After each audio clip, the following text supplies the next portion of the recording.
Hello guys, and welcome to another quick tutorial from Vintage Radar. Today I'm going to show you how to set the time and date on your Puma Chronograph watch. This is going to work for other chronograph watches as well, and watches that feature the date complication and maybe do not have the chronograph function.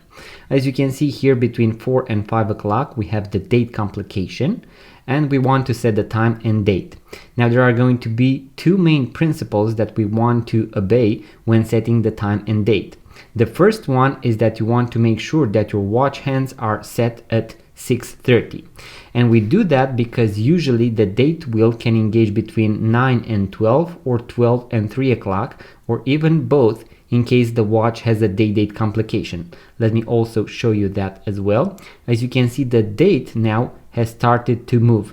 On this particular model, it engages between 9 and 12 o'clock, and it is going to completely change at exactly 12 o'clock. So if we set the time at 6:30, this is going to also apply to mechanical watches where the same principle applies, and this is going to be safe and you are not going to break the date wheel.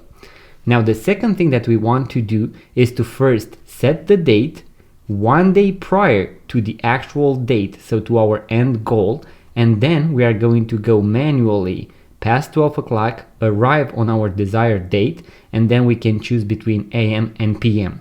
On this particular model, we also have the 24-hour display. As you can see right here, we have a subdial with the military time, but on most chronograph watches or other regular watches, you do not have this, so you won't know whether you are AM or PM. So let's say that my end goal is to make it the 5th. I'm going to set the date on the 4th, and then I'm going to go manually past 12 o'clock until the date changes to the 5th. In order to set the date, we are going to pull the crown to the first position. As you can see, the seconds hand is still ticking. And now I'm going to rotate the watch crown in a clockwise direction.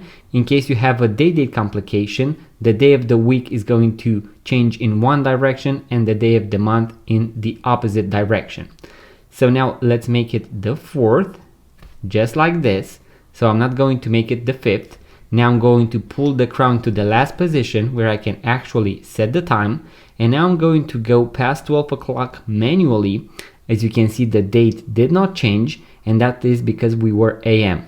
We have the subdial here as well, but in case you don't have it, you need to go once again past 12 o'clock. As you can see, now the date has changed, and now I can make it 6 AM, so 6 in the morning. If I want to leave it like this, I'm going to push the crown all the way back in, and if I want to make it PM, I'm going to go past 12 o'clock once again. As you can see, the date did not change, and now I'm going to make it 6 PM, so 6 in the afternoon. Now I'm going to push the crown all the way back in, and we are done. We are on the 5th, and we know that now it is 6 PM. So guys, that was the quick tutorial that I had for you today. In case you enjoyed the video, make sure to give it a thumbs up, subscribe to this YouTube channel. It really helps the channel grow. Let me know in the comment section below what you would like to see next. In case you want to watch a full guide with all the functions and features of a chronograph watch, how to align the chronograph hands, also what each one means, how to use the tachymeter, I have a full guide on how to do that, link in the description box below, so make sure to check it out. And also guys, if you are interested in purchasing a vintage watch, make sure to check out our website vintageradar.com, because we have thousands of vintage watches for sale. Thank you guys for watching, and I will see you on the next video.